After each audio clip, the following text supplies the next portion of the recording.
Fill her up. You're listening to the Gas Digital Network. Master of Punk's Tamer Sages, the king of the ring himself. But your boy Thicky Smalls, Gerard Michaels, in the house. Well done. Handled well. That was beautiful.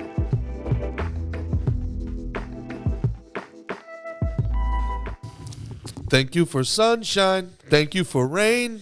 Feeling grateful today on this absolutely torrentially downpoured Florida Friday. Coming to you is your boy Gerard Michaels, fresh off that spot on OAN. I know you guys listen. Thanks for tuning in. That was really cool of you. And to my left, at 6'3", 200 pounds, and every one of them is a problem, the CEO of the Yo, what about RNC, my hair? the master of punks, the tamer of sages, the Best hair in the fight game. best hair in the fight game, slick back, in the funny. cut. I bet it looks mad funny from the side. Right? How's it look on camera over there, Christian? Fire? Hell Fire. yeah. There you go. Keep Whoop. going, G. No, it's pretty much No, it. you're What's used to happening? the interruptions, right? What's going on? We bound, oh, that's it? We're good. Well, there was nothing else to say. Tamer, master of punks, tamer of sages, the king of the ring himself, Slick Mick the ruler, Mickey Gall. What's going on, buddy? All 200 pounds of me are a problem. We did that already. All right, I'm paying attention. What's up, bro? We're podcasting. Here we are. You're doing good, buddy. What are you looking at on your phone there, pal? Texting Mike Barwis. Okay. Now, Mike Barwis is the guy in control of your rehab. Is that correct? Yeah. My rehab and my my current strength and conditioning, my whole program. We got George here today, special Georgie. guest. Hello, Georgie. He's Special he's a guest. sucker for the camera. Georgie. What up, George likes boy? it. Now, what type Come of here. dog is Georgie? Come here. What type of Let's dog get is George up on the camera for people watching. Joe boy, come here. That's not here. Oh, I know this breed. It's He's the a disobedient breed. Weimaraner and an Australian Shepherd. He's an Show that Aussie. pretty mouth to the camera. He's an Aussie. What do you think he sounds like? If he could speak English, what would he sound like? That's a really good question. Because he does. He talks to me a lot. Does he? Yeah, he does. Does he sound like? He says some wild shit, bro. What's his accent? I imagine Steve Irwin. Does he sound like Steve No, Irwin? I know. I get it. Australian Shepherd. You think like that? He sounds like he's never lived in Australia. Oh. But he's from Pennsylvania, I believe, originally. Oh, even worse accent. Yeah, it is. It's Pennsylvania not Dutch. much better. But he was there as just like as a little pup, so it doesn't affect him. That's whom. You know what I mean? That's No, he whom doesn't say for- whom. He doesn't say like I'm gonna phone my home. Yeah. I lost my phone. Can we call him? Can we call home? Maybe I left it in a drawer. Yeah, a drawer. Drawer. Yeah. He does do the thing, so that's He a does little. do that. That is a little on the nose there. Shout out to the people from Eastern Pennsylvania because they know they should be anywhere but there. That's why they spend their whole summers at the Jersey Shore. Just they gotta get out. They gotta get out. They go down to Wildwood mostly, right? Yeah, they go down or they go Margate. A lot of Margate action. Wildwood's funny because Wildwood has like a lot of like Canadians, like a lot of like That's Montreal. more Cape May, I feel. But yeah, there's a Wildwood. ton. Wildwood really doesn't. Wildwood have- and Cape May are like the same thing.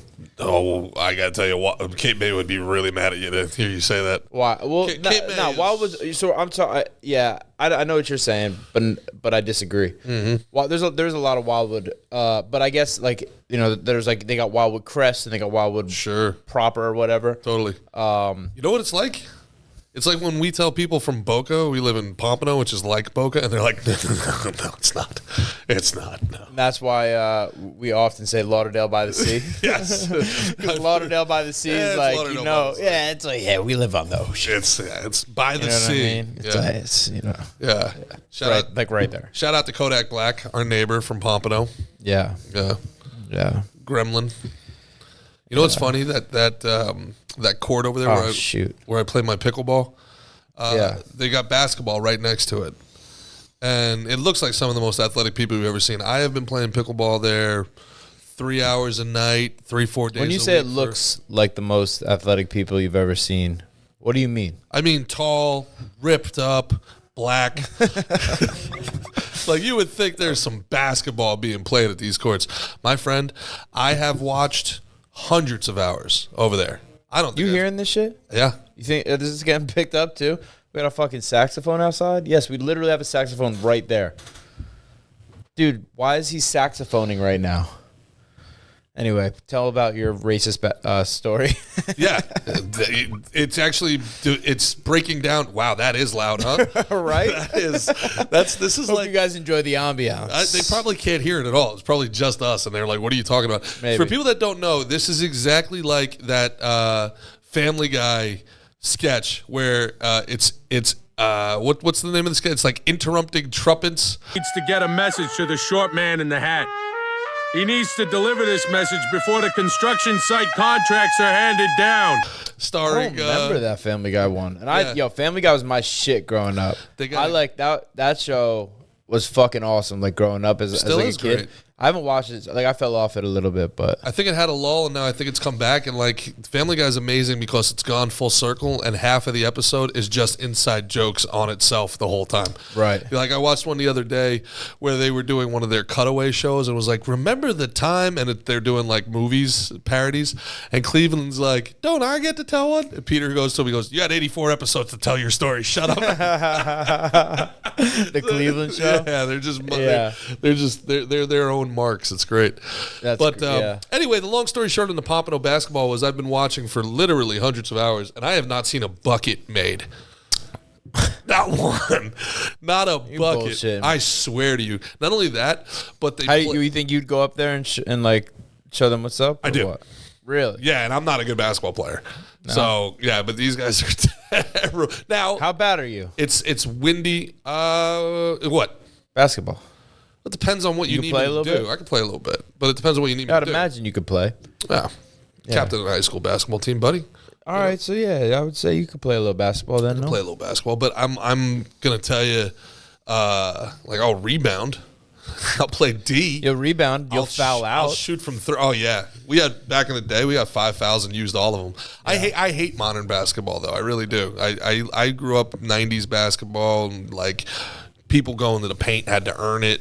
And, like, just dunking and dragging your nuts on someone's face. Like Sean Kemp basketball. None of this, jump shooting from 30 feet away. I can't stand it. It's just, listen, I know I come on here a lot, and I say things are bad and this and that. But I'm sorry, man. She's good at basketball. You cannot convince I know I say me. things are bad, but I'm good at sports. You can't convince me. I'm an athlete. You can't convince me. She's one of the most athletic big men you'll see for sure. You cannot. I wasn't always a big man. That's the thing. But I mean But you didn't you didn't lose it. I know. I actually wish I would have known I would have been able to maintain this athleticism at the size, and then I would have probably played football. Definitely would have stayed with football for sure. Yeah. They used to say that I played every sport like I was playing football. Like the other like moms and dads who didn't like when I'd be shoving the other kids. They would yeah. Well, I mean, I'm on record, probably pissing off the MMA community again as saying I've never really found the MMA guys to be crazy athletic, like with their hand-eye coordination. Until what? Well, no, you're very, very athletic, but there's still a lot. I think it's a wrestler's thing, maybe. A lot of wrestlers look like you ever see them dribble. What are you talking about? Your like storefront gym in Jersey? Maybe, and it was a storefront gym. Yeah. Wasn't it? It was above a firehouse. Yeah.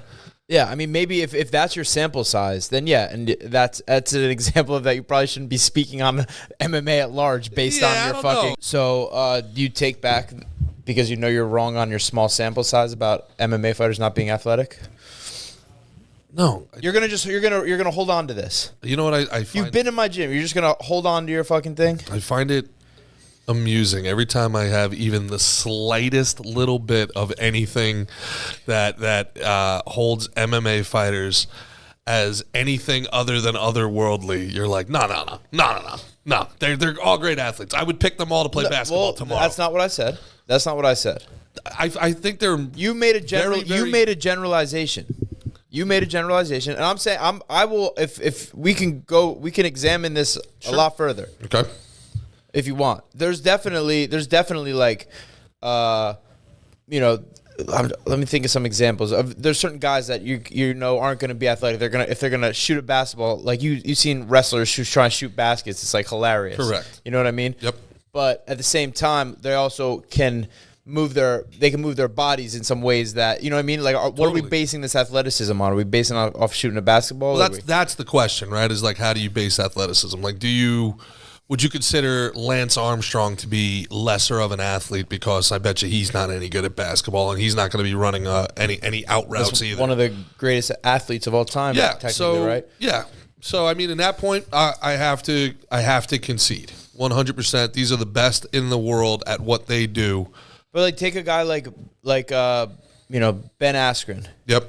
Right. Like doesn't really have a body on him. You know what I mean? He's pretty like stiff. He's goofy looking with his striking. Sure. But still, like, that's a world champ and world champion. Great at wrestling in the way, doing certain things. So there is athleticism there. I'm sure if he tailored that athleticism other ways, he would have been athletic in other things.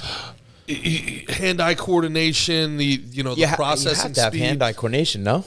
I don't know. You know what? I mean, it's up for debate. Hand-eye coordination. You look at a guy. Don't have hand-eye coordination. You're not hitting nothing. You're not grabbing anything. Like, what do you think? They're just like, you know what I mean? I think that there's macro and micro. I think that there's fast twitch and slow twitch. I think that there's guys that can take a beating. Like, you look at Khabib, and I mean, he's the best maybe ever at what he did. And you look at his body type, you look at his ability, like the motor, the stamina that guys have is phenomenal. It's unreal. But I also, like, you look at a guy like Greg Hardy, stepped off the NFL field, was an all-pro, and was able to compete at the highest level of MMA within how many years? 2 years did it take him?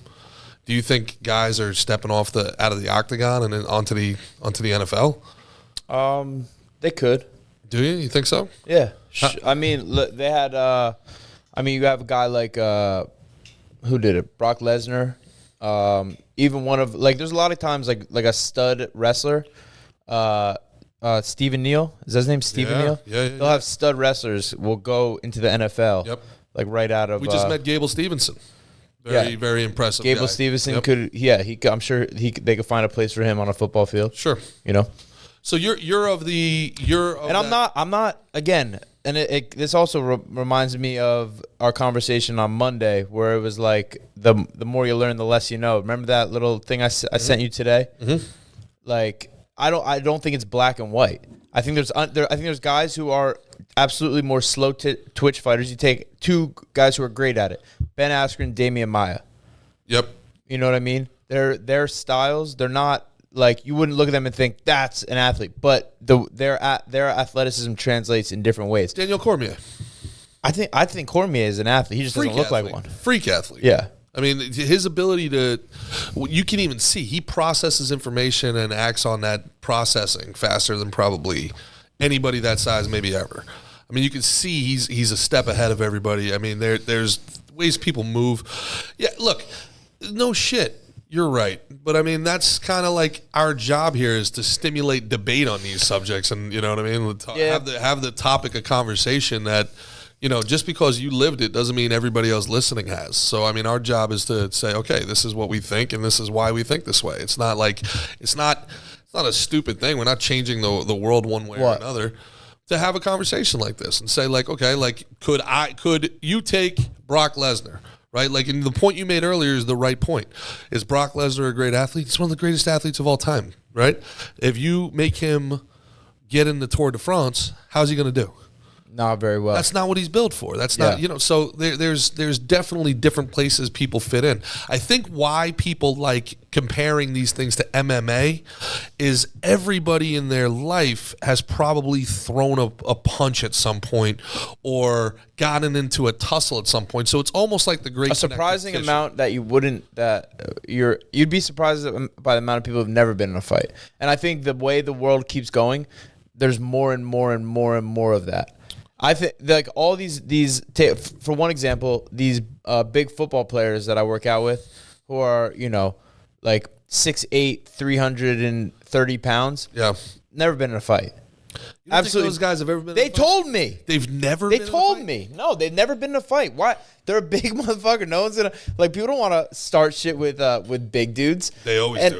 You really think so? Like, we've talked about this. All I can say is, yes, for sure. They told me they've never been in fights. And I'm not totally surprised. And I also think the way schools go, where if you touch someone, you get suspended. It's like, it's a, it's a total like pussification. You should be able to fucking, like boys should be allowed to be boys. And if someone, wants to run their mouth, if they want to fucking check them, that should be allowed to happen.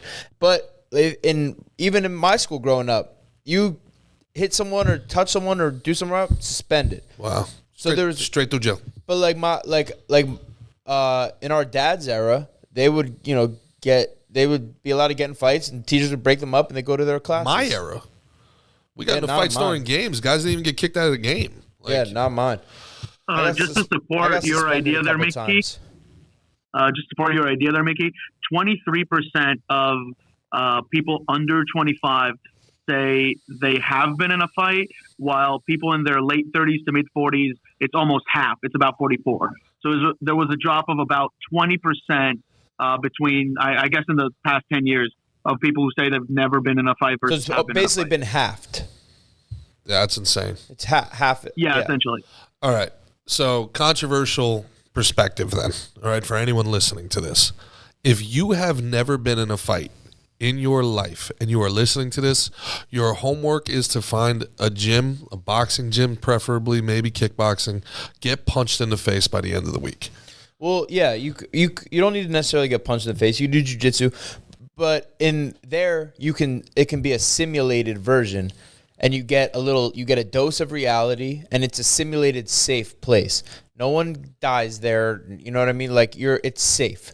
It's safe there, and I know that we just saw a video of some guy got paralyzed in a jiu-jitsu thing. Mm-hmm. That's the first one I've ever seen of being in this since I was 16 years old. Something like that happening. Mm-hmm. But to the great words of Fight Club, how much can you really know about yourself till you've been in a fight? There's really nothing that matters. AJ. It's a movie. It's a movie. You're a nice boy. I like that guy. About you. But listen, there is something to getting punched in the face and surviving it and being like, you know what? Yeah, it's part of life. And it's like one of those. Don't be walking around here thinking you're fragile. We got some fucking hard bones. We got a nice little skeleton in here. Yeah. Hear that? We're good. You're going to be all right. Is that just me or did that sound hollow? Was that hollow? Well, how'd you do that? It's a ventriloquist of it. It's like a knock on the door? Yeah, every woman watching the podcast, no, stop, don't do that. Yeah. Now I'm gonna use my thing to slick back my hair since I just probably... Slick back. Hey. Yeah, I think, people get punched in the face is a good thing, man. I really do. I think, learning to defend yourself, feeling that, overcoming it. It's one of those rites of passage in life. It's like one of those things. How can you be an adult male in this world and have never been in a fight? I don't understand. You remember the first time you got punched in the face? Yeah. What happened? I think I cried. Yeah. I think I cried. But I mean, it was last week though. So, No, it was. What happened? I don't remember exactly what happened. I remember it was in, I believe it was third grade. A kid punched me in the face at recess, and I just sat down and cried. What a bitch! Yeah. You sat down. Yeah. I don't want to be on my feet anymore. Yeah, I forget. Wow, you really were a nerd coming up, huh? I was a nerd coming up, bro. Yeah. That's probably why when that thing happened in 5th grade, my dad was like, I told you the story about that. He was like, this is what you're going to do tomorrow. No son of mine. Yeah. No son of mine. He probably did. He was very interesting, my dad, with that stuff, because on the one hand, every time he got in trouble, he'd be like, this is what we moved out of Brooklyn for you to do this shit. Yeah. And then every time you did something, that was questionable, like, he'd be like, what are you, fucking Fanuc? Remember where you come from. It's a contradiction. What the fuck? Yeah, it's a juxtaposition. Yeah, it's all right. Yeah, whatever you say, dude. Yeah. Yeah, be good, but at the same time, be bad when you got to be, You know what, though? There's a lot of wisdom in that. I know. Yeah. Like you sound, that's Roadhouse wisdom. Be nice until it's time to not be nice. Yeah. How will we know when it's time to not be nice? I'll tell you. That's funny.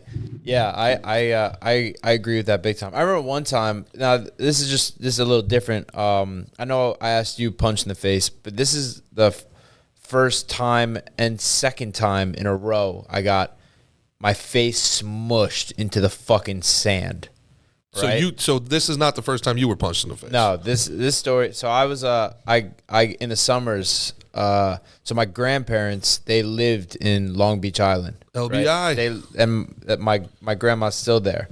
Ship bottom. Rest in peace, Pop Pop. But Barnegat Light. Ooh. Right. So we, me and my cousins, we'd all like go down there in the summers and shit. Growing up, we had and have friends on the block that are like our like family. All right. So,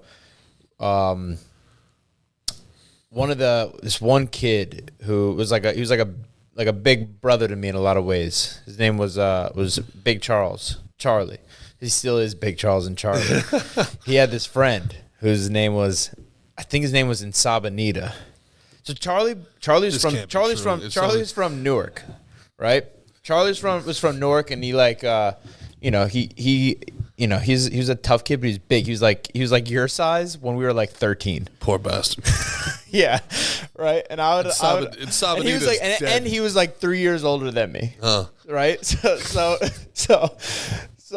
I remember he was like a big bro, but we would always do battle too. Right. Mm-hmm. So I was like talking shit about how good a football player I am and stuff, and I was like, yeah, I'd like tackle you guys, I'd run you guys over. You're 10. I was probably about 10 there, probably about 13, but like I'm telling you, bro, like he was over 200 pounds, but by the time he was 8. Plus, that's a big difference in the type of pounds, the difference between a 10-year-old and a 13, 14-year-old kid. Yeah. So I remember, so we were on the beach, and he took the ball and ran and fucking ran me over. And like I was used to being like the shit. Like I was like the best football player of kids around my age. You know what I mean? So I was like, I got a dose of reality. I got ran over, and then I stood back up, and I was like, can't do that again. Attaboy. And I got put right back in the sand. And I got put. I don't know how I was put, like, they must have like been so much in control that they made my face go into the sand during this. Like, because I just remember getting sand like in my mouth, in my face, in my eyes, like several times over. See, that's the wrestler mentality I do love, though. We had a guy, Justin Abruzniak, Nails. Great guy. But he was a 2-time New Jersey state champ at 113. And we would play football, full contact football, especially rainy day like this, and he'd be out there with us, and man, I'd get the ball in my hands, and everybody would part like the Red Sea. Nobody wanted any of the big guy. And then Justin Abruzniak would come like a missile for my kneecaps out of nowhere, just put his freaking nose right on my kneecap. No sense of self-preservation whatsoever. You know, that's the beautiful wrestler mentality to me. That idea of like, you know what, I might die, but you're dying too. And that's that's the stuff you just I thought I was gonna get him. I thought I was gonna get him. Why but not? Yeah, shout out Big Charles Herrera. Try it now. Try it now, Charles. Listen to this, I remember. I still remember. His name was it was in Sabanita Pork Lick Boris. There's no way that's from Westchester, New York. Yes, I remember. One more time. Sabanita Pork Lick Boris. I think from Westchester, New York. They both ran my ass over, bro. They ran me over. Here you are, and I learned, traveled the world. Yeah. 20 years later, in all your glory. All I'm thinking about. Well, you better get your ass down to the beach, boy. Yeah, no, but we still run that shit. 18th Street, Barnegat Light, baby. Wow. Yeah, we're still down there. When did people start doing Oklahoma drills on the beach? That was not a thing when I was growing up. That was the most fun part of football camp, though, huh? Oklahoma drills. Yeah. That separated the boys from the men right there. Remember Bowl in the Ring? Which one was Bowl in the Ring? Bowl in the Ring is when you have like a circle of people, and then they call out a number. Someone's in the front. It's about keeping your head on a swivel. Yeah. Right. So like, let's say they call out 45, and that's Christian. Hopefully, I'll be able to get around before he just wrecks me. Got you. So if they call the guy right behind me, and I'm like, boo, boo, boo, clip, you just get clipped, killed. You know what I mean? No, we never did that one, but they made it illegal. It was illegal. I think our coaches were doing it illegally. Wow. That was my dad's era, but some of those coaches in that era was like, yeah, let's make these kids tough. Yeah. Do a little ball in the ring. We did a 2-on-2 Oklahoma drill, which was the dumbest thing of all time. It was supposed to be like a guard, and then about 5 yards back, there'd be a running back, and there would be a nose tackle over the guard. Yeah, except when you're the running back, you're the guy, and they put like a freshman up there, and it's the two.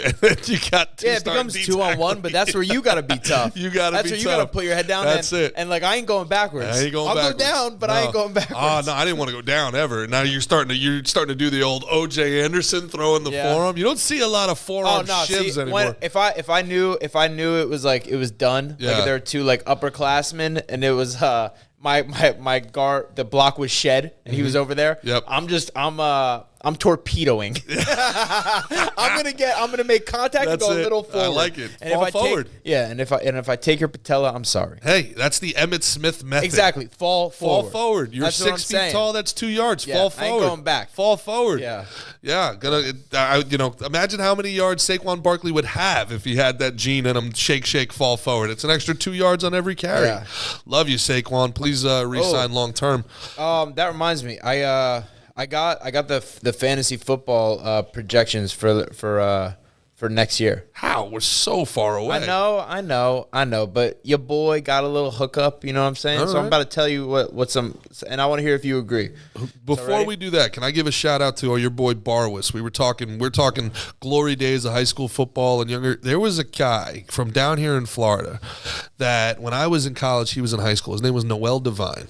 If you want to see something unreal, unfortunately, life happened. He never really turned out to be what everybody expected him to be. I believe he was the first 6-star recruit. He was so good, they invented a category for him. Check out, if you can, Noel Devine. Check out his highlights. It's like nothing you've ever seen. Noel Devine's high school highlights. And again, he's playing in high school football in Florida, some of the best high school football in the freaking country, and he's making these people look like they've never played the game before. It's old now at this point. It's got to be 15 years old. Check out Noel Devine, and if you know him, let him know that we said something about him. We hope he's doing well. Rudy's Flowers, WI.com. Ruby's Flowers, WI.com. At Ruby's Flowers is a new hemp company started by hemp growers that grows and sells hemp derived from THC products. Their goal as a company is to provide the highest quality, most affordable hemp derived products that can still get you high legally. Very important here. Or you might be done now, Sal, if it's not. Our 2 flagship products are high THCA hemp flower and Delta 9 THC gummies. The high THCA hemp flower has been selectively bred to have below 0.3% Delta. No, you don't give a shit about that. Visit www.rubiesflowerswi.com. That's www.rubiesflowerswi.com to purchase an eighth of high THCA hemp flower for only $35 or 100 milligrams of Delta 9 THC gummies for only $20. If you want these products at an even better price, subscribe to their Patreon at patreon.com/rubiesflowers. That's patreon.com/rubiesflowers.com. Anyway, back to the program at hand. So, fantasy football highlights. You ready for the? It's not the highlights. You were talking the highlights. I got the rankings. Can I make guesses? Yeah, absolutely. All right, so let's start with quarterbacks. All right. Why don't you give me your top 5? Well, I got the top 10 list here. Like fantasy, we're talking fantasy wise. We're not talking about guys I'd want on my fantasy, team. Yeah. We're talking fantasy football here. Because like Geno Smith had a massive fantasy year, but he's not even in my top 20 quarterbacks. Right. So we're talking the guys who are going to give you the most fantasy football points. All right. Okay, now you and me both play fantasy. I won my league. Hey. I am a 3-time fantasy football fucking winner. The champ. This was probably the most effort I put into it this year. Like, there's been times where I wasn't paying barely paid attention and won a league. Yeah. Right? But it's fun. It makes Sundays so much more fun, man. I enjoy it. That is the one bad thing about DeSantis' Florida. I love DeSantis' Florida. You guys know I love me some Ronnie DeSantis, but why on earth can't you gamble? Is gambling illegal? Why on earth is fantasy football, daily fantasy? If you like fantasy, you can't do it. Can't bet. Why? Daily fantasy. No betting. No betting. What? So what if you went, but they got casinos down here. Yeah. I think you can go to. I think you casino? can go to the sportsbook. Christian, Omri, help me out here on this. Now, it was legal for one day, I believe. Okay. And it got. What happened? George. Oh, okay. George the dog. Got you. Talking. It was legal for one day, and somehow it got repealed. And I have no idea what the reasoning behind it is. Maybe Disney was going to get in on it, and DeSantis was like, no. I don't know what the deal is. But that is the one thing I miss. And daily fantasy blows the draft and follow fantasy out of the water, bro. Okay. Daily fantasy is unbelievable. Really? Oh, yeah. I don't think I don't know if I want that type of commitment. It seems like a lot. Well, you just make a new team every week. That seems kind of whack. Just I like you stick it out with your boys. You got to be a real fucking manager. You know what I mean? You stick it out to the end. I'm a 3-time fantasy football champion. All right? How many times you won it? I don't know. I've been in so many leagues. It doesn't really count. I can say I've won like 5 times or something, but I've been like in 50 leagues. So but, all right, I've probably done it for like 7 or 8 years. Yeah.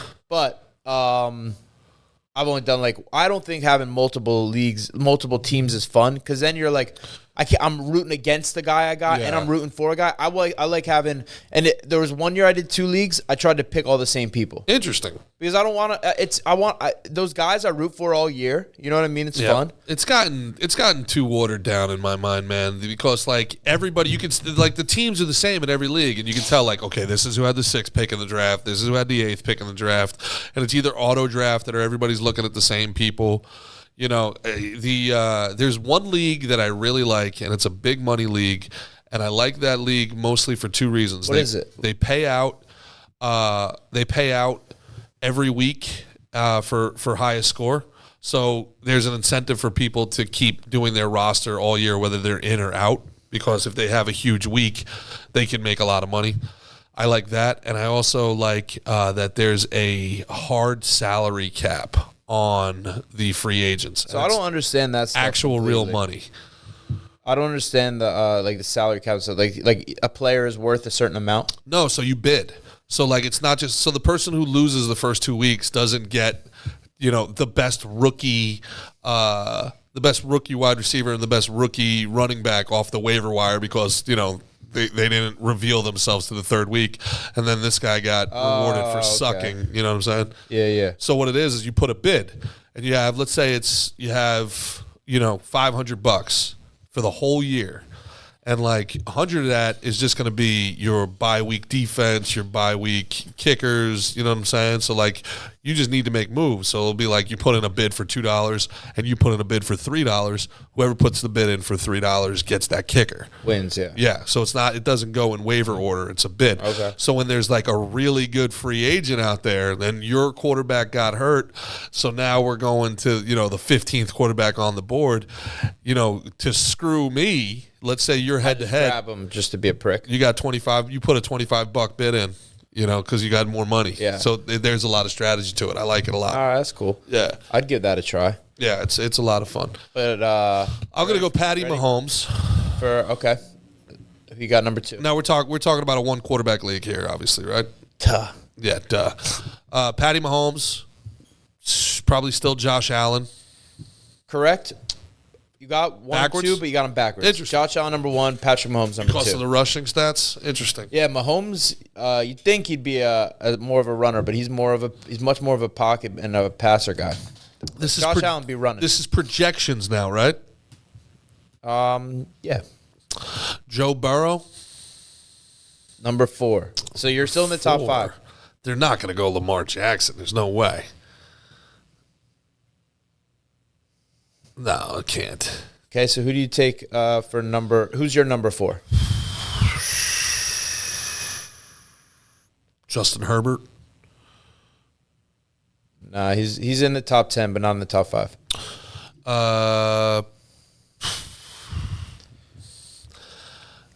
I wouldn't do Lamar Jackson. I Okay. wouldn't do it. I would do. So you got one more guess for your top 5. I'm gonna tell you this one. Well, if he stays healthy, Tua was great, but I'm going to go, let's say Trevor Lawrence. I'm sorry, not Trevor Lawrence. All right. All the guys you guessed were in the top 10, but so number 3, I already said Josh Allen, Patrick Mahomes. Yep. Number 3, Jalen Hurts. Really? Okay. Number 4, which I'd see with his rushing and his weapons. Number 4, Joe Burrow. Number 5, Lamar Jackson. Lamar Jackson. Then it goes because there's one we gotta recognize in this I'm not list. taking Lamar Jackson 5th. Not doing it. 6, we got Justin Fields. Okay. Big time scrambler rusher. 7 was Justin Herbert. 8 was Trevor Lawrence. 9, Daniel frickin' Jones. Danny Dimes, number 9. They gave him a big tight end. They gave him Waller, and now he's a force to be reckoned with, huh? I don't think they're going to let Daniel Jones run nearly as much this year. You don't think so? I don't think so. Well, so other than Waller, who they got to throw it to?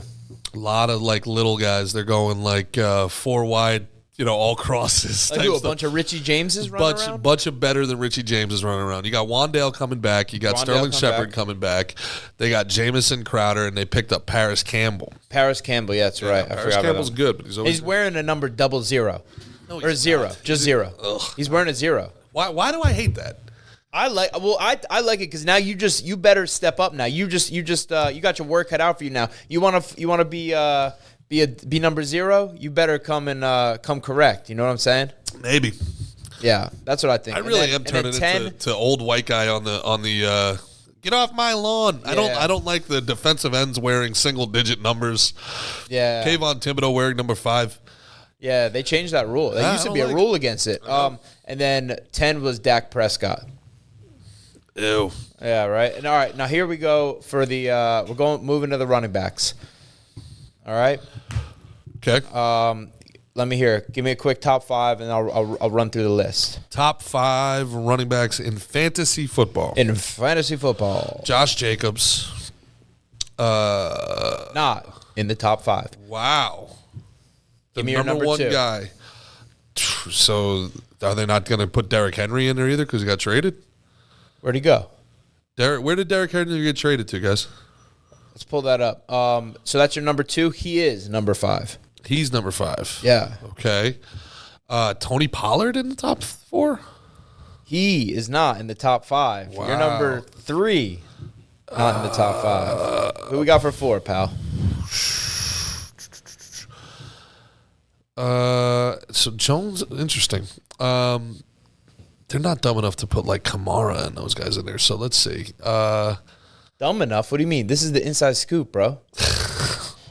I got a guy. Don't worry about it. I don't reveal my sources. Just These sources. I'm starting to feel like this is sus. Why don't you power through this, buddy? And once I say the top few, you're gonna be like, oh, my bad. Okay.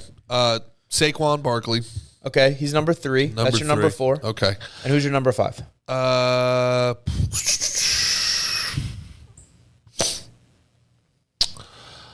gonna go with Aaron Jones. Not even in the top 10. Okay. Number 1, Austin Eckler. Okay. Scores a lot of touchdowns. He's He getting catches the ball. He's getting traded though. Catches the ball for touchdowns. He is. Yeah. Just like Derrick Henry. Where'd Derrick Henry go? He's still on the Titans, isn't he? Christian or Omri? They gave Eckler's agent permission to seek a trade. Okay. They won't pay him. It says the proposed deal, Titans sent Henry and 6th-round pick to the Bills for 2023. Oh, maybe he hasn't been traded yet, but he's requested to that's trade interesting. them. Like it. Yeah. This when this gets cut up, it could get cut up into a good clip. So we got Austin Eckler number 1, Christian McCaffrey number 2. That's the one I missed. That's the one I missed. Yeah. Saquon Barkley 3, and now Jonathan Taylor 4 from Violin, New Jersey. Now look, he had an off year last year. He got hurt. Yep, behind a line that somehow got old quick. Yeah. Yep. Yeah. But they might get Lamar, and that changes everything. And then 5 is you think so? You think might. Lamar's leaving? They just brought in OBJ. I can't see him. He wants a fully guaranteed contract, and Baltimore's gone this far, ruined the relationship, and then they're finally going to give him one? That doesn't make any sense. And then, Josh Jacobs was 6. 7, Bijan Robinson. Okay. From Texas. Texas. He's not even in the league. He's not even in the league yet, but they're saying he's put gonna, him over do Brees. What's his name on the Jets? I don't. Yeah, think so. he's not in the top 10 either. And who did this list? I told you I'm not revealing my sources. 8, Tony Pollard. 9, Ken Walker III. Yep. And 10, Ramondre Stevenson. Yeah, you heard it here first, folks. That Tony Pollard's going to have the best year of any of those people. I think I totally agree. Do we know where Homeboy's going?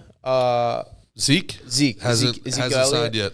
Yeah, I think that's Tony Pollard has been for the past couple of years the more talented back there. No doubt. And we're a couple Dallas haters, but No doubt. I think Pollard's going to go off this year. Yep. High usage. Let's hope he doesn't stay healthy. I'm Sorry, Tony. I'm kidding, kind of.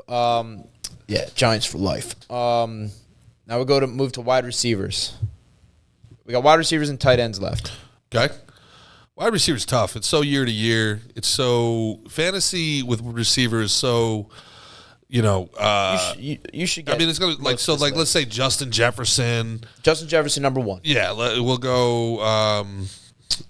Chase. What's his name? And Jamar Chase. Jamar Chase, number 3 on this list. Okay. Devontae Adams, number 5. Even though Jimmy Garoppolo's the guy throwing to him, he's still number 5. This is what I'm talking about. Yeah, bro, these are projections. Gerard, the master of all things. I'm just trying to. I know things. I'm smart. So we had Jefferson, we had Chase, we had Devontae. So if they like Jalen Hurts, then they probably like Andre Brown. AJ Brown, yeah. He's number 9. You're 9. missing number 2 and number 4. Missing number 2 and number 4. But so far, you're in the. You've said all guys in the besides for the AJ Brown one. What's his name? Cheetah, obviously. Correct, number 4. Yeah. You're missing number 2. Number 2. You want a hint? Tell me. Go for it. The lone white boy. The lone white boy. They think that Cooper Kupp's going to come off another ankle injury and be Cooper Kupp? Cooper Kupp, number 2. Okay. So the list here is Justin Jefferson, Cooper Kupp, Jamar Chase, Tyreek Hill, Devontae Adams, Stephon Diggs, CeeDee Lamb, boo, Amon Ross St. Brown, A.J. Brown. Amon-Ra St. Brown. Interesting. And Jalen Waddle. Okay. The Miami. I was hoping Miami was going to get Lamar. How fun would that team be? How fun would watching football down here be? Maybe can't throw. He doesn't throw the ball very well. I think he does. I think he's all right. He throws the deep ball better than the intermediary. That's for sure. So, I'll let you do top 3 of tight ends. Top 3. Kelsey. Correct. Kelsey number 1. Yeah, you got Kelsey. You've got Kittle. And Kittle number 5. Kittle's number 5. So Kelsey, Andrews, Kittle. Andrews number 2. Yeah, so Waller. Waller number 4. And, look at you. The third one. Come on. You know it. Who's the white boy in Minnesota used to play? You know it. That's it. T.J. Hawkinson. You got the top 5 of tight ends, bro. Boy. Check you out. So, yeah, it's Kelsey, number 1, Mark Andrews, T.J. Hawkinson, Darren Waller, the new Giant. Yep. George Kittle, Dallas Goedert, Kyle Pitts. Who's going to play quarterback Freiermuth, out there in San Francisco? You think they're going to go Evan Trey Ingram, Lance? 8, and David Njoku, number 10. You think they're going? You think they're going Trey Lance? They're going to do the Trey Lance thing again? You're saying so? You think Brock Purdy sits? He's hurt. He's not. I don't think he's going to be ready for the beginning of the year. Really? Yeah. He had Tommy John. Okay, I knew he got hurt in the last game, but I didn't know the extent of it. I would assume they'd go Trey Lance. That's a talented roster to give to 2 quarterbacks that are big question marks, man. Yeah, well, if it goes poorly and they're 5 weeks in, sitting there at 1-4 with that roster, yeah, did they make a call to old TB12? Old Tom Brady? Old TB12? I wouldn't be shocked, man. Did they make a call? I honestly didn't think he was going to retire this year. Yeah. I thought he was going to go to San Francisco. It's amazing. You throw, unless he really didn't want to be married to Giselle anymore. That's the part of the story I haven't heard anybody talk about. Maybe he played one more year on just to a get rid of mediocre her football team, and I don't think he wanted to get rid of her. I think it hurt old TB. I think it hurt big time. I think it hurt. Yeah. I think I was his lady. Yeah. But then you call it quits after you burn the house down. That's what I'm saying. It's like I almost feel like it hurt him so bad.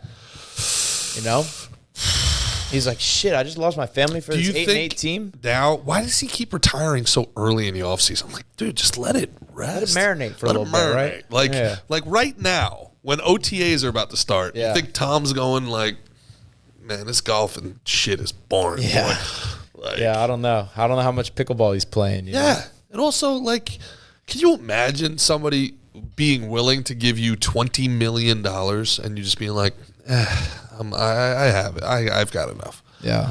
Like, Tom, you can go play a game. You can go be quarterback in San Francisco for 20 minutes. Now, I get it. San Francisco is a weird place these days. San Francisco is the only place in America where dogs step in human shit. So I get it. It's a little weird out there these days. But, you know, they're going to pay you $20 million to go chuck the football around, hang out with the newly married Christian McCaffrey, married Miss Universe. Giants prodigy, young Ed McCaffrey's progeny, Chris McCaffrey. Over there. Ed McCaffrey, wide receiver. Got himself a Miss Universe. How about that? McCaffrey also played for Denver, right? Yeah, had his best years in Denver after the Giants let him go. They said it was too slow. It was too slow, and that's the reason why, you know, he couldn't get open. That's why Dave Brown sucked. Goes with John Elway. Couple 2,000-3,000-yard seasons. Thanks for playing. Yeah. Maybe a Super Bowl. Yeah. Thanks for playing, Dan Reeves. Yeah. Shit. Yeah, buddy. Yeah. You know, and that you know, that's one of those things. Like he's the white running back. Everybody knows he's the white running back. Nobody has any problems with the fact that there's less white running backs because we all just assume everybody else is better at the position. Right. Cornerbacks as well. Yep. Like, I don't think anybody has any problem that there's no black kickers.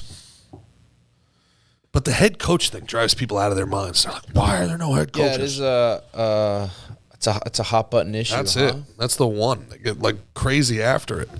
You know, and they had Mike Tomlin on what is it? I Am Great Athlete. coach. Great coach. And Great coach. what's the one with Ryan Clark? I was also schooled up by some of the guys on that I live with, some of the guys I work out with at Barwis. They were saying the Steelers is like one of the like you'd be better off not getting drafted and getting picked up to the Steelers practice squad because of the way they develop their players. Really? Yeah. So remember, like, I'm sure in baseball you have the same kind of thing. Like, you know, you were with the Cardinals and, you know, some of like the organizations that really like take care of their players and stuff. Yep. Like the Marlins, notoriously not a place that takes care of them. Yep. Like their guys. Like the Yankees had some good guys, you know, especially in the old days, having like Mariano, Jeter, Posada, Pettit, you know, guys like that coming up through their like the homegrown guys. Sure. But apparently Tomlin and the Steelers are like the best one at that in the NFL. Really? Yeah. That makes sense because Harrison, you think of some of their best players, they were almost like, I hate that term scrap heap, but, you know, they were guys that were discarded by other organizations. You know why? You know James Harrison got kicked off his football team in high school? For what? Beating up his coaches. Really? He would challenge his coaches to fights. He's like Ben Affleck in The Town. Yeah. He challenges his guys to fights, and then he beat the shit out of them. They're like, all right, well, you're off the team. Yeah, you can't do that. But good football playing. Yeah. Good. That was good football. That's like that Bill Burr joke. Right? Was that Bill Burr? Something like that, yeah. Someone's joke where they're like, the whole life they teach these guys how to like hit and be violent, and then Ray Rice hits his girl in the thing, and you're doing football not on the football field. Yeah. That's funny. That again, that goes back to The Town. He was punching his coaches. I thought that's what they get paid for. Yeah, his teammates. Getting into fights. I thought they do that. Yeah, he was fighting his teammates. Yeah, the other guy. They get paid to fight the other guys. Yeah. Yeah, and it is true. Some organization that was one of the shocking things when I got picked up by Toronto, like how much worse it was than St. Louis. Like you think like all organizations are the same, like everything's like just going to be top level. Toronto at that point was like a glorified men's league. It was unbelievable. Really? Like, compared to St. Louis, it wasn't even close, man. So, and then everybody got fired in Toronto. Well, there you go. Yeah. And you know, they brought in guys from other organizations. And that actually is like one of those things. I watched Moneyball again the other day. Nothing has ever made me angrier in my life than watching Moneyball. I thought it was a great movie. Oh, God almighty. I thought it was a great movie. I would love to sit here with Billy Bean and just sit there and go, so a whole book, a whole movie, and no mention of Miguel Tejada, Barry Zito, Mark Mulder, or Tim Hudson. Not one. Yeah. It was you and Scott Hatteberg. Yeah, that's who did that. That's right. Billy Bean, baby. Billy. It was you. Freaking Bean. Yeah, it was you. And Jonah Hill, a made-up nerd.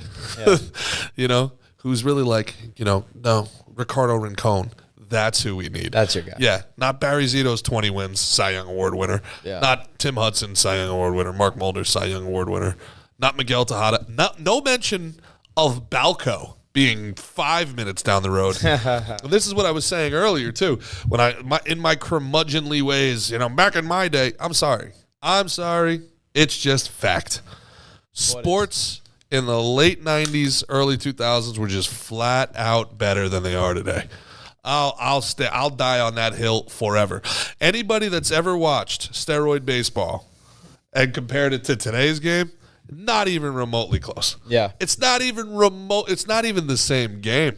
Yeah. It's like going from WWE Attitude Era.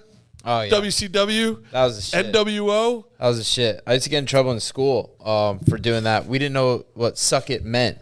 We didn't know. We didn't know. We were in first grade. Yo, he's a friend of mine now, but we didn't realize that gesturing at our hips and saying "suck it" was not okay. We also didn't realize that those were a lot of guys telling each other to suck it, huh? Yeah. Like big, strong men looking at each other being like, hey, and if you don't like that, you can suck it. Yeah.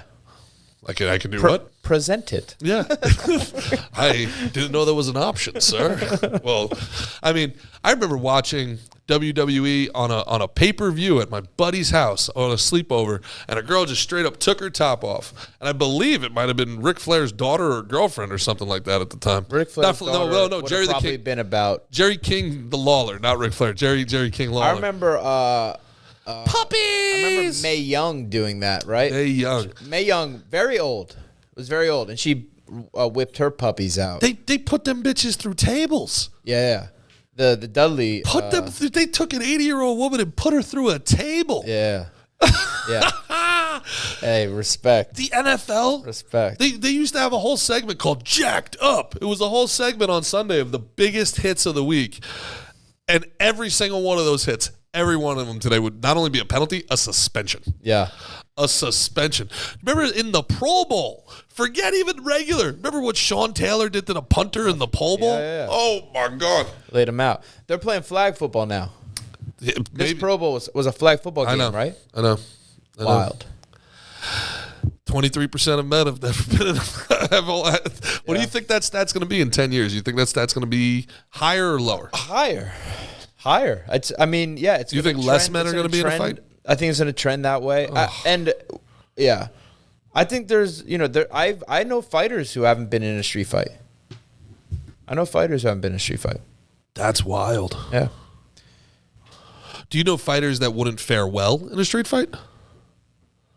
Not good ones. But I mean, like, are there any drawbacks to being that disciplined and rule oriented? No. Like they wouldn't know to like reach for a weapon or something like that, or be aware of someone reaching for a weapon, or. I mean, again, it's sure that's possible. I mean, there's a lot of, I'm sure, there's a lot of athletes in MMA as well. You know what I mean? Who are just athletes. Oh, you know what I mean? God. No. See, you're. Oh my God, Christian. You're missing the point. No, I'm fucking with you. Go ahead. Did you understand what I'm saying? Yes. Like they're not like cowboys. They're not like outlaws. Yeah. They're just like some kids play basketball. Some kids play nowadays. Some kids just go into like James fighting. Harrison. He was an outlaw. Played football. Right. I get what you're saying. Yeah. So yeah. There's definitely there was actually a UFC fighter who was like getting in like a street fight, like a bar fight, and he was like, "I'm a UFC fighter," like basically trying to like scare the guy off because I don't give a shit. The guy started like whacked him a couple times. Dude like shot and I think got sprawled on. Yeah, not a good look. Yeah, I remember that one. And then there was another one like right after that where there was a couple of football players who ran into a pro MMA fighter. And it did not go well for the football players. Yeah, they got busted up pretty bad. I think it was in a bathroom somewhere. Do you remember the particulars of the story? I got to brush up on it, but it was a club somewhere, and these football players were getting a little tuned up, and they ran into an actual like pro MMA fighter. And if I remember correctly, the football players were the agitators. I want to say it was Nebraska football players, and they were. You're saying college players? Yeah, they were and it was a pro MMA fighter. And the guy was like, and one of the guy's friends was like, "Yo, he fights for the UFC," and the other guy was like, "I don't give a shit," and the guy was like, "All right, well."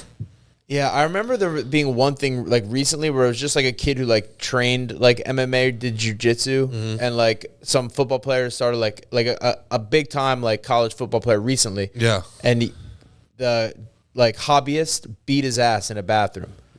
I think maybe we were thinking of the same thing. We might be thinking the same story, but which it's a different thing. It's fighting versus football. Sure. It's not, you know what I mean? If you could be the best quarterback in college football, but that doesn't mean like some kid at a small gym around town could whoop your ass.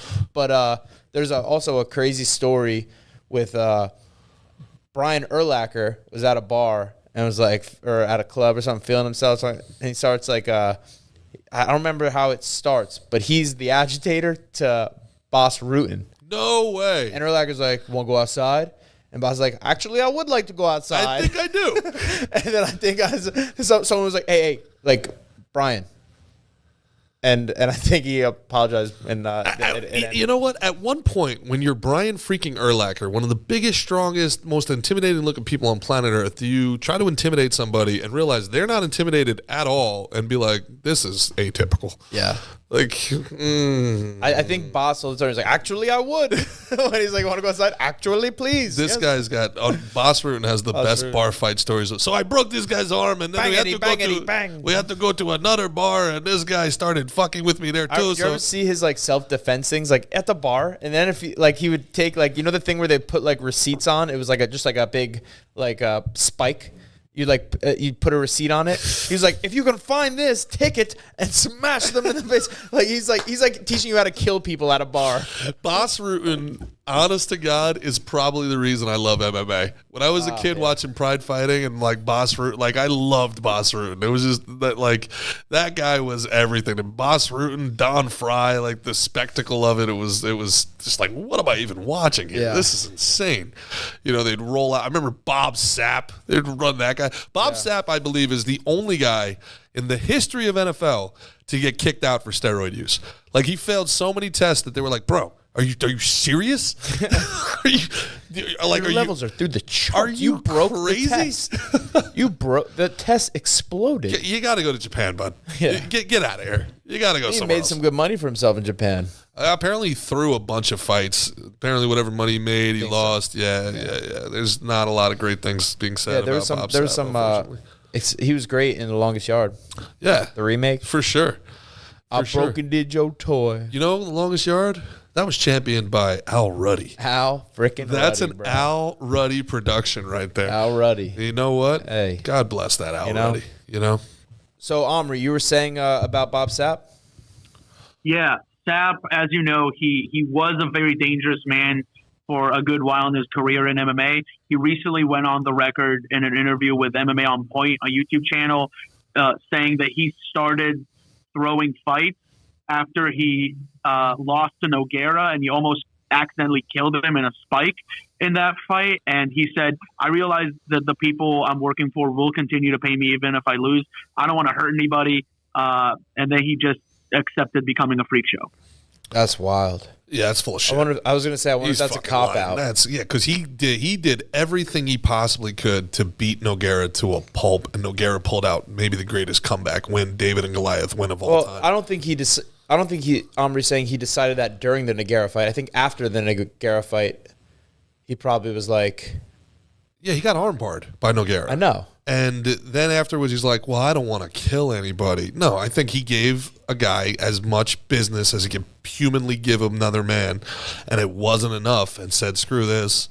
I'm never going to be able to beat these animals. Let me use a cop-out and go in there and, And he's using that like for his pride now. Yeah, it's like... Speaking of, throwing fights, cheating with the homeboy talking about on the Astros, talking about how he had this, how Evan he just Gaddis tweeted that he had the signs. I'm actually. I'll pull that up. You talk a little bit about it because you know. Well, you're the baseball guy. I'm the baseball guy. So so for people that don't remember, the Astros got caught in a sign stealing scandal. But it's also weird because everybody was stealing signs. Josh Donaldson, who now plays for the Yankees, won an MVP and also started this whole controversy about the right way to hit is to fly your hips open. And his style flew in the face of conventional wisdom for 100 years of baseball. Like Josh, don't hit like Hank Aaron, don't hit like Mickey Mantle, don't hit like Ted Williams, hit like Josh Donaldson. And I know guys that were in the Toronto organization said Donaldson's full of shit. Everybody that plays for Toronto at home knows when a fastball's coming. They're stealing signs. Stealing signs has been a part of baseball for hundreds of years. Sure, that's why the signs are so intricate. Where they're signs, yeah. That's not the problem. Where the Astros did is they took, and again, remember I told you when I was with the Cardinals organization, like they weighed you before and after every practice, and I was in rookie ball, like lowest level, like they were so intricate in what they did. They were so on top of their stuff. Everybody that was with the Astros when they did this were the guys that were with me in the Cardinals. Okay. Jeff Linnell, who was the GM who got suspended from the Astros, was the farm director that cut me. So, like, all these guys went – the Cardinal went to the Astros, and they took it to a whole nother level. What they did – and the Blue Jays are doing it too? Blue Jays were doing it. A lot of people accused the Yankees of doing it. The Dodgers got in trouble for using. If you ain't cheating, you ain't trying, and especially stealing signs. Like it's not like you know what I mean. Like I feel like the Dodgers got in trouble for using laser guided, like the freaking military, laser guided positioning for their. I wanna read some of these, but this guy's just spilling the tea on. But I also want you to tell your personal story. When a guy on your own team was giving signs to the other guy. Shit. Okay. That's a good one because that's a great story. So Evan Gaddis, he starts spilling the tea on Twitter. I think Gaddis might have had a couple of couple brewskis, couple 2-3 beers. So he goes. He, I guess, randomly goes, the craziest thing about the cheating year is facing a guy like you, Darvish, and getting shut out knowing what's coming. Can you imagine? And then, so someone like quotes that tweet and goes, so you knew what pitch was coming from CC? So you knew what pitch from CC was coming in Game 7 when he hit a home run? In a nothing game. He goes, yes. Yeah, in a nothing game. And he cracked a homer on out and well, do you remember the year before that? That was it. Well, yeah, the Yanks. The year before that, remember when Altuve hit that home run off of Chapman? And Chapman is just sitting there like, how did that just happen on the mound? This is a guy who throws 105 miles an hour. A 3-2 pitch, he throws a slider. And Altuve is just sitting on it. Should have never happened in a million years. Yeah. In a million years. It should have never had, like that's like, for people that don't know what that's like showing 20 and hitting and getting blackjack. There's no way a guy in a 3-2 count that throws 105 is throwing slider and Altuve's sitting on it. And then as he's crossing home plate and everybody's jumping up and down, remember he wouldn't let the guys touch his shoulder. He had that buzzer. See, that's what the Astros did that was so wrong. Everybody tries stealing signs. I'm not mad at hitting trash cans, but now we got contraptions. Well, even hitting the trash cans is wrong because they're watching the live feed from center field. Right. They're watching the live feed, and then they're like, it's like they're running a CIA operation. But it's kind of tribal, you know what I mean? Like they're hitting different rhythms on it to like convey the. They did it to Kershaw. Kershaw has one of the best seasons of all time, and they swing and miss. And one of the greatest pitchers of all time, they swing and miss at him 4 times in a playoff game. 4 2/3 innings, they run up like 12 runs on him. Yeah, wow. Gaddis, man. So he goes. Someone goes, how many bangs of the trash can did you hear in the 2017 postseason? He goes, depended on the pitch. and he goes, was the pitch you hit for a homer in Game 7 of the ALCS a trash can bang? And he goes, yes, I'm pretty sure. Backdoor cutter slider. He remembers it all and just talking about it. Hey, you still got to execute on it, but man, oh man. Man, oh man. Yeah, no, it's I get it. The unwritten rule of baseball is if you ain't cheating, you ain't trying. So tell your story about your teammates or your teammate Give me so, how that went. Yeah, I'm sure somebody's going to accuse me of racism on this one, but this is the truth. Dominicans specifically. If no one's accusing you of racism, like, do you even have a podcast? Wouldn't you think? Wouldn't you think the world was like coming to an end? Yeah, you know. I don't really give a shit. Frankly, it happened. So now everybody's ears are perked up. Yeah, now you're ready for now you're racism. Listening. So there were certain pitchers, and they were getting rocked, and they thought it was me behind the plate calling the pitches, so they would shake off, and finally. I never forget the guy, and he did it knowing that the two of us were competing for a spot. John Pichot was his name, great guy from Puerto Rico, and like one of the best defensive catchers you ever saw. Couldn't hit his own body weight, but unreal defensive catcher. And he was a little older; he was like 38, and he came up to me one day and goes, puts his arm around me and go, Mick, you don't tell Castro the signs. I'm like, well, it's my shortstop. I have to. He goes, no. He's telling the other team. I was like, what? He goes, yeah. So he tells the shortstop on the other team, and then the shortstop tells him. So the Dominicans have a handshake agreement between shortstops. Hey, buddy, you tell me the signs. I'll tell you the signs. Yeah, so if I wipe my nose, it's a fastball. If I put my glove on my knee, I take a step right, we're going inside. I take a step left, we're going outside. I put my hands on my gloves, it's a breaking ball. Real easy stuff. They're just feeding each other like hey, let's both make it. We're teammates, but we're not really teammates. We're all independent contractors. And hey, look, if I go 3 for 3 and you go 3 for 3. I thought the catcher on the opposite team told you that. No, it was my own catcher. It was the guy I was competing with, who loves baseball, I guess, and he's the guy. All right, respect. Now, what was interesting is I didn't tell Castro. You didn't tell him the signs. I didn't tell him the signs. Did you change them? I didn't tell the signs. And then in the first inning, go timeout, and we have a conversation. He goes, "Hey, Poppy, I don't know the signs," and I'm like, "Okay." And I thought when I heard this before, you're like, Poppy, you changed the signs, So I didn't believe John. I didn't believe him, so I just didn't tell him. Now I come out and I tell him the signs, and the shortstop for the team laces a 3-1 changeup. Again. Should have never been sitting changeup 3-1. Laces it. And a decent pitch. Laces it. And I say, son of a bitch, Pichot's right. So I go to the pitcher after. I was like, what we're going to do is we're going to go indicator the whole game, which means, so instead of putting, for people that don't know, 1 fastball, 2 breaking ball, 3 slider, wiggle for a changeup, so now an indicator means the first sign you put down is either a false sign, and you're going last sign. There's like a million different ways to do this. Or if I put down a 1, the first sign after that is the pitch. If I put down a 2, the second sign after that is a pitch. So it's an indicator. So it goes 1. So have you ever seen people flashing, right? Yeah. That the first sign is normally an indicator. Got it. All right? But it all has a different code. And it really, if you don't know what's going on, it's very hard to pick up. So we started doing indicator, and I told Castro, I was like, first sign's dummy indicator. Dummy indicator, we're going last sign.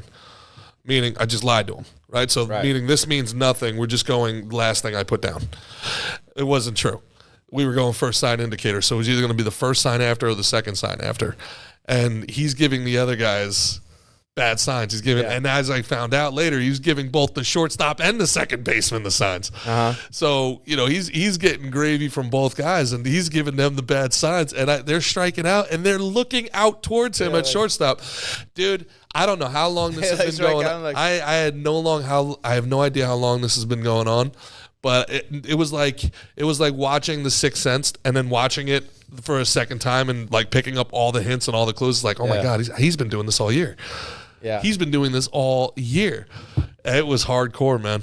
It was hardcore. Shortstops and second basemen, not notoriously good hitters, but they're killing us this year. Driving the every ball. Team, like, wow. Driving the ball. And also our guys batting 330. Yeah. So, yeah, that was like an unwritten rule. The other unwritten rule was like, you never wanted like a Dominican left fielder. You always wanted a Dominican right fielder because they'd feel the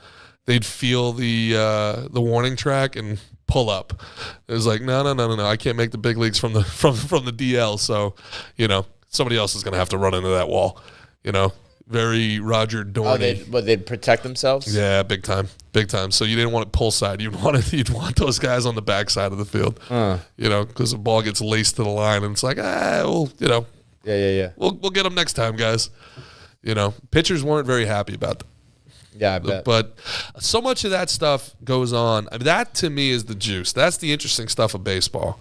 What they've done with the game now it's just trash to me, man. The trying to speed it up, do that. The game didn't really need to be sped up. The game needed more action in between. They needed to mic people up. You need to hear the chirping going on. You need to hear the mental stuff. It's one of the best parts about your sport. Camera's right there. 5 minutes, you get to see everything being done, everything being said. You get to hear what's being done. With the corner guys. I mean, there's no secrets. And you put a camera and a microphone in the dugout, that pretty much takes care of the whole sign stealing thing, doesn't it? Yeah, and then you got reality TV going too. You know what I mean? I think that would be the chirping is the best. Yeah, they figure out they get a 7-second delay anyway. Just bleep out some pay someone some more money to bleep it out and have a mic on a couple people each inning, or mic them all up for all I care. Yeah. Whatever's the most interesting, play that back. You know what I mean? Yep. In between pitches, or hell, give me a second pay-per-view that I can pay to watch it not bleeped. Yeah, you want some more revenue, Major League Baseball? Slick and Thick just gave you the greatest revenue idea of your life. Give us MLB After Dark, where we get to hear the whole thing. Yeah, we get to hear someone screaming at each other from the other side of the dugout. We get to hear it. There's so much in good baseball. There's so much shit being talked that people don't hear about. Well, you think the Yankees and Red Sox just hated each other because they were playing against each other? Or do you think every time they ran into each other, they would chirp at one another? And you play each other 18 times a year. It's, that's the juice, man. That's the juice. You get to hear the guys who are all in their head and how they annoy their own teammates. Guys who come back into the dugout, I just missed. Shut up, dude. Right. Shut up. We get it. You got out. Shut up. Yeah. What they say? Hey, you see the guys in the big leagues? They don't just miss. Oh, dude, that's what the coach told me, and that was the last time I ever said anything. Yeah, out never loud. said that shit again. I never even spoke after I got out again. Yeah. Hey, Mick, you see those guys over there? Yeah, they don't just miss. Yeah, that's why you're here. Oh, that's like for you, like a comic being like, bad crowd, right? Or I was killing them, and you weren't. No, that's the old Dangerfield story there, where Greer Barnes, one of the best comedians on earth. For anybody that doesn't know, look up Greer Barnes. He's unreal. He's unfollowable. I mean, he's the best. He's the best lounge comic in the world. And there's this one comic I was hosting at Dangerfields, R.I.P. Dangerfields, and hosting at Dangerfields, and this one guy came in. I guess he was hot to trot from some other town, and He had a rough one, and he's going up and down the bar looking for just some sympathy. Anybody, tough crowd out there, right? Was it a rough crowd? Tough crowd? JP Justice was like, oh, no, they left. I mean, seemed fine to me. Somebody else, and then finally he gets to Greer. He's like, what do you think, man? Was that a tough crowd, or did I have a bad set, man? And without even looking up from his whiskey, he's got a little whiskey there, without even looking up, he goes, yo, homie, if you got to ask, you already know. Takes a sip. It was the coldest but coolest shit you ever heard. It's true, man. If you gotta ask, I imagine there's a lot of that. Said. Yeah. I imagine there's a lot of that in your world where guys are looking for validation. Like, man, I hit that dude hard or something like that. They're looking for some form of validation. I'm trying to think. Maybe not when they get to your level, but at the regional level. Sometimes sometimes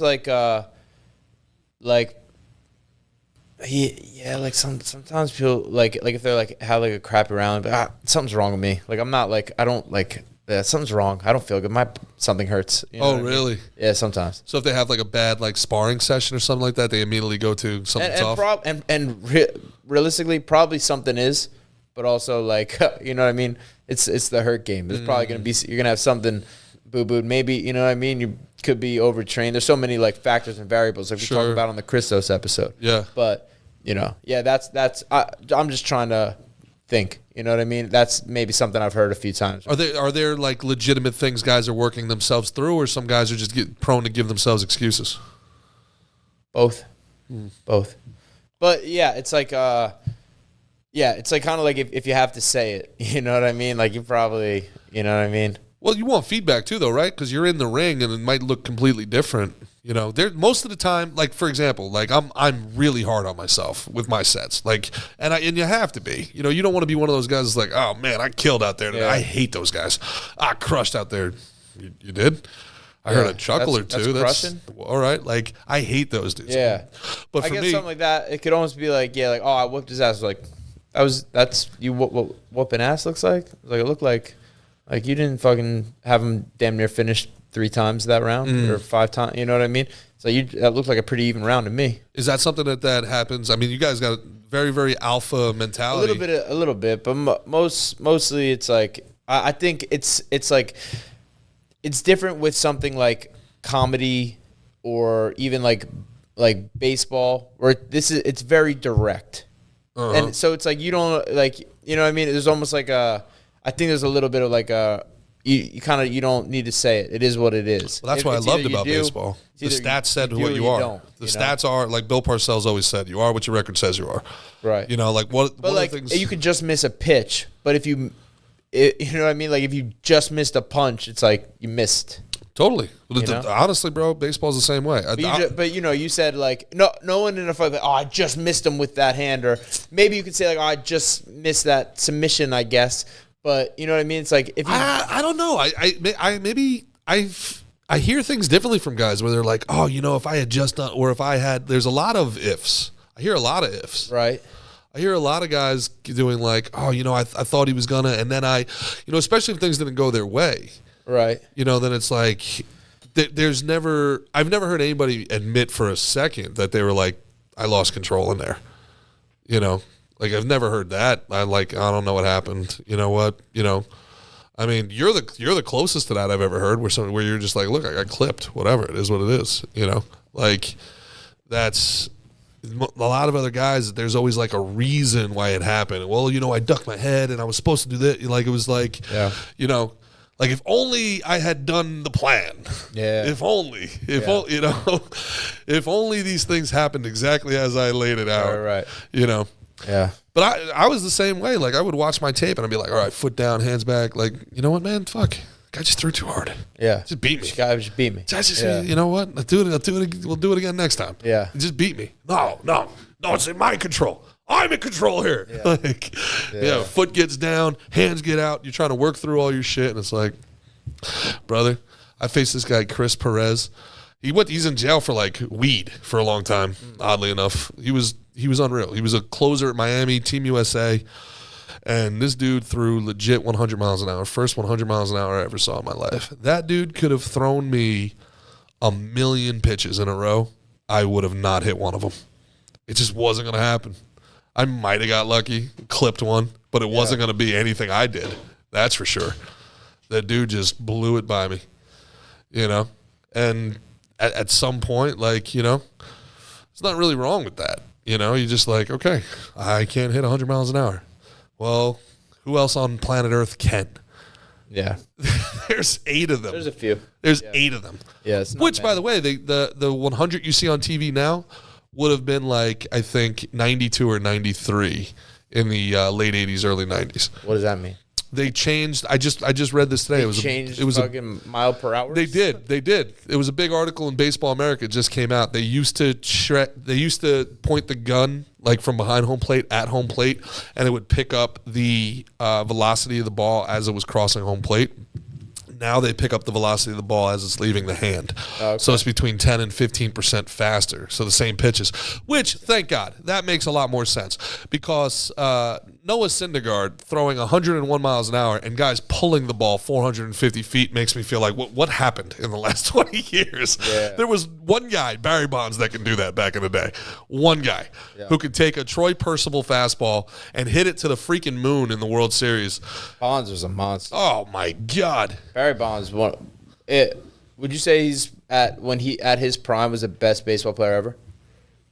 He was not even close. They would walk him with the bases loaded. It's not even close.